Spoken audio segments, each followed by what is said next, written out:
Арендадағы арзан бағада выкуп береді екен туғандар. Айына 81.500 рубльдан екен туғандар. 81.500 рубльдан айына ушу Geely Atlas Pro туғандар выкуп срочно өткөз керек екен.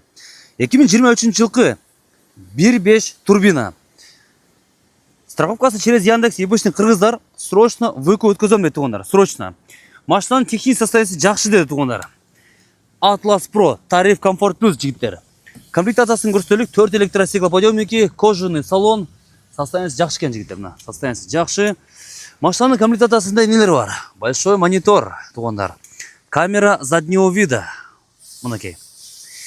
Автохолд, электрон, ручник, двухзонный климат контроль, подогрев передних сидений, мультируль, круиз контроль. Пробегіне келсек, мына пробеги 153 000 екен. Лобовойдо трещинасы жоқ, а?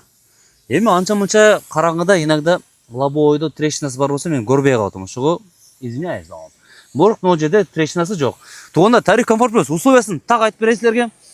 Азыр первоначальный взнос 250 000 берсеңер, торг бар. 22 ай калыптыр 81.500 рубльдан. 22 ай 81.500 рубльдан. Буну эми арендага берип койсоңуз деле алып туруп өзүн жаба берет тугандар булчу.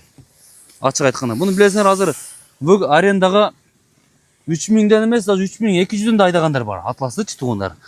Зарядник, подогрев задних сидений, обдув бар экен, кожаный салон. Мынакей, ички сырткы абалы таза. Потолоктор таптаза экен. Ак түстө детальдарына келсек, өзүнүкү оригинал тугандар. Машинанын карагычы, высокий клиренс деп коебу. Китайский машиналардын эң жакшысы өзү Geely болду да тугандар. Geely. Мына дөңгөлөктөрү зима, литый дискада, линзованный фары, мотор коробкасы өтө жакшы абалда деди тугандар. Мынакей. Мотор коробкасы заводской бойдон турат, но пластиковый кожуктар көрүп атасыңарбы? Ордунда турат. Капот оригинал.